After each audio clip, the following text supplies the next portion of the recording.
Hello and welcome back to Entrepreneurship 20. This is Alan. This class is going to be talking about channel marketing. Basically, channel marketing, what you're trying to do is trying to increase the promotional levels at specific distribution levels. Say, for example, you want to start selling some of your products through Amazon so that Amazon becomes your new channel. eBay will be another channel, Etsy, and so on. Think about these new channels as an extension of your sales force. Instead of having to have a dedicated salesperson for you, you can hire different channels. Some will be free. Think of those as the Facebook, TripAdvisors. Sometimes Yelp can also be free, although the Yelp also now has a pay-per-click model as well.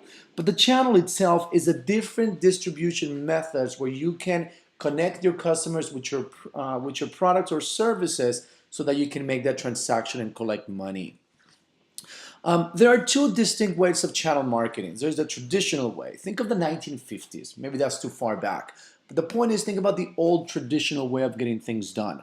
Direct marketing has always been the most effective. It also has been the most utilized way.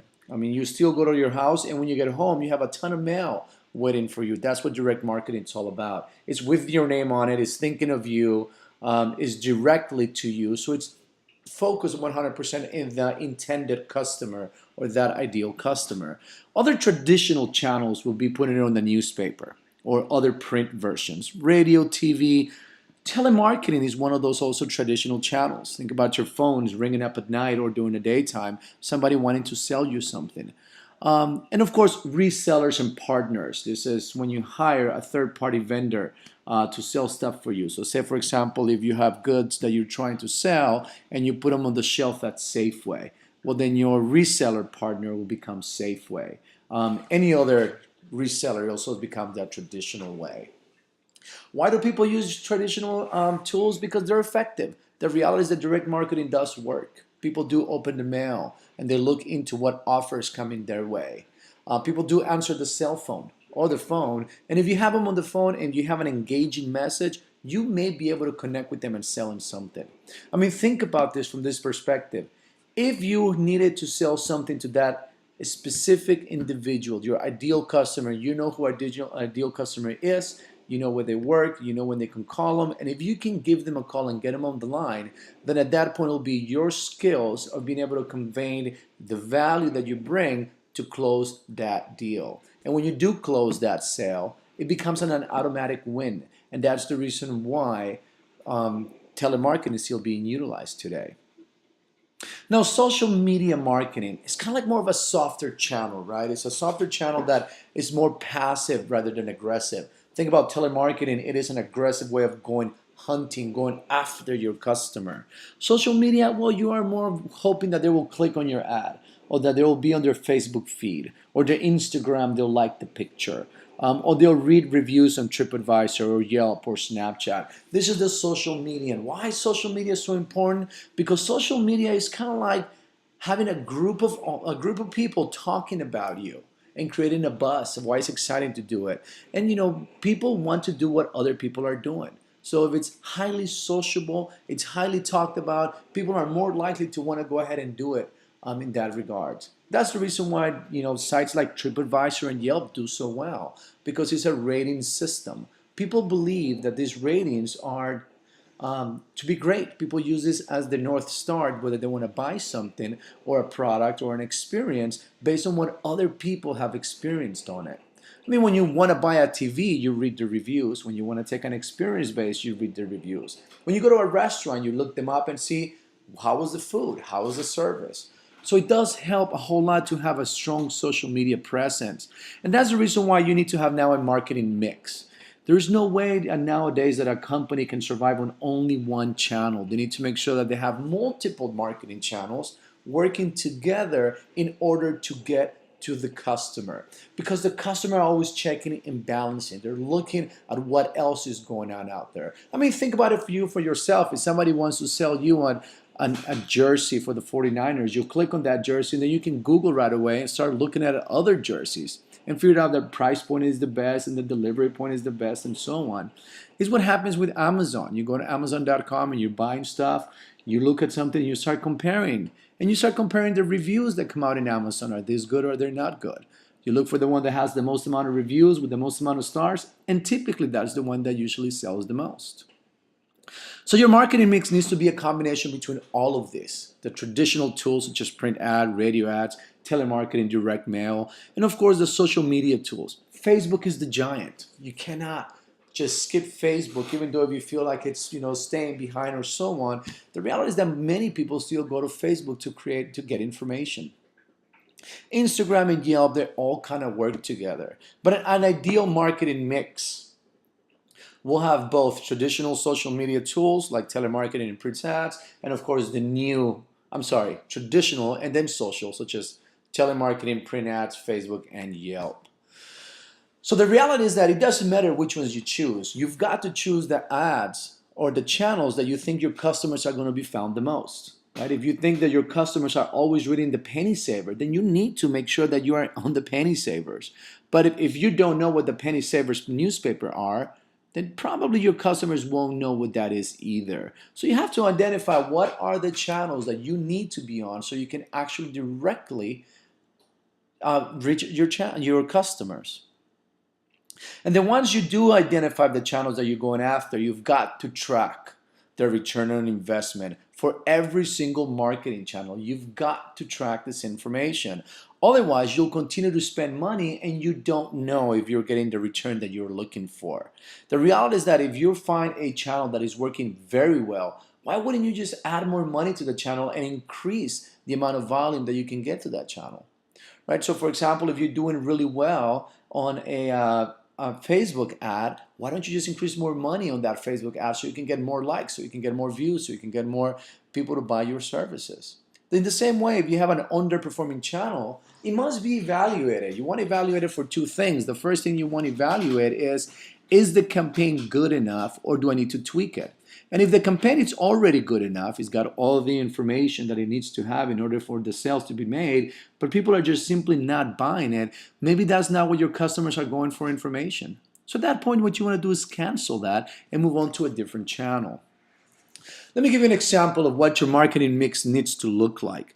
The reality is that you want to identify the handle. Which handle are you going to use? In the traditional handles, you may want to go with print ads, right? And why are you going to go with print ads? Because you believe that your ideal customer reads ads in the newspapers or reads ads in the different places. You want to put a price amount of how much it's going to cost you to do X amount of prints per quarter, per year, whatever that the measurement is going to be. And say, for example, you're saying you're going to spend $500 in creating some print ads. What is your expected return on investment? The reality is that you want to expect to have something in return at least 3x. What that means if you want to actually get 1,500. The reason why I don't put an actual ROI next to this column is because, well, this is just a hypothetical. We don't know what it is until you actually run the campaign. Now, telemarketing is it's an interesting one because it is a little bit more expensive, right? I mean, if you have a person that is going to be picking up the phone and calling, and they're going to make $100 a day, and they're going to connect with 10 people, but if they do make 2 or 3 sales out of those 10 people, that's a 30% conversion on the call, and you're making $5,000, why wouldn't you spend $1,000 to get $5,000 in return? That's a 4x return. That would be great. We'll do that every day of the week. Right? But if you have reseller partners, now you have customers that are selling for you, and if they're taking a percentage of the price, if, for example, you're selling the product at $100 and you pay them 20%, this means that they're going to keep 20, you're going to get 80 back.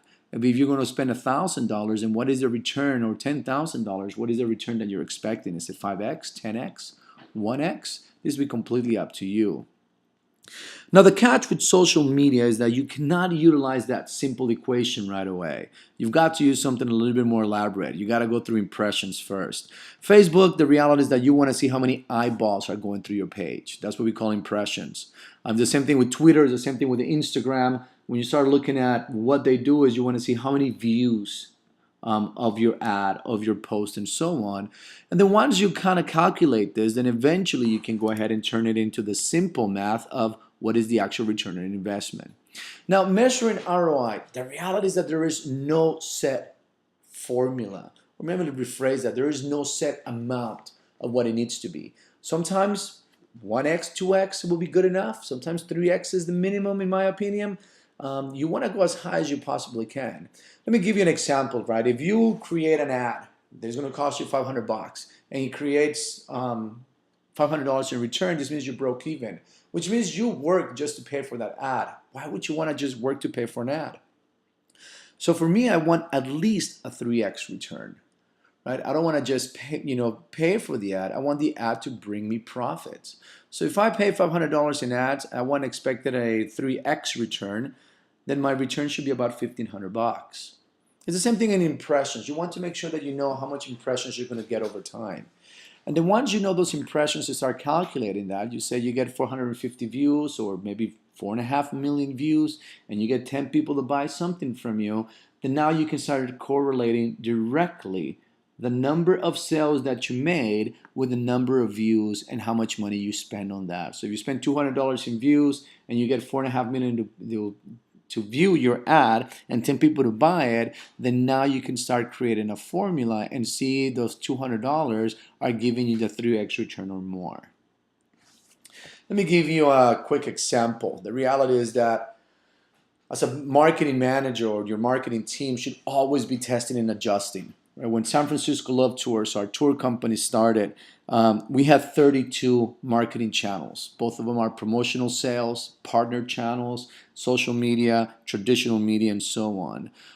In the first year, we operated with a company called MapWest. MapWest is a print circulation of over 2.4 million flyers that are distributed at the airport, hotels, Union Square, and at the Fisherman's Wharf. They give those flyers away for free. So as tourists come in, they're like, welcome to San Francisco. They give them this big old flyer that has got a bunch of activities to do in San Francisco. And everybody's got different promotions like, take $5 off, $2 off here, 10% off, and so on. And that's pretty much how that works. So we created our own promo code specific to that app so we can track. So when somebody made a reservation on the bookings, they added that code. So now we can directly track that sale to that specific ad or campaign, and then we can see if it was successful or not. The channel marketing for the contract of this year was $5,450, paid over 12 months. And then at the end of the year, what I did is that I added all of that sales that we made through that channel, and it came out to only $6,187. My expected ROI when I signed this contract is that I wanted to make at least 4 times the $5,000 that I was putting in. So I want to make over 20 grand or something like that. But the reality is that it only brought about 1.14x, which means that we didn't lose money. It paid for the ad, but I'm not in the business of paying for marketing ads. I'm in the business of creating more money. So I started taking out that $5,000 that I utilized for these print ads, and I started putting it into another channel. And that's the reason why you want to track. You want to make sure that as you start utilizing your money for marketing campaigns, you want to make sure that it's giving you the right return on investment, or you can take that money and put it into a different channel. So as you continue forward, this data of information is going to be critical so you can make sure that you know where to put your money and how to spend it so you can get the most amount of return. And that's the reason why you want to have a channel marketing mix so you can figure out which channels will be the best to reach your ideal customer.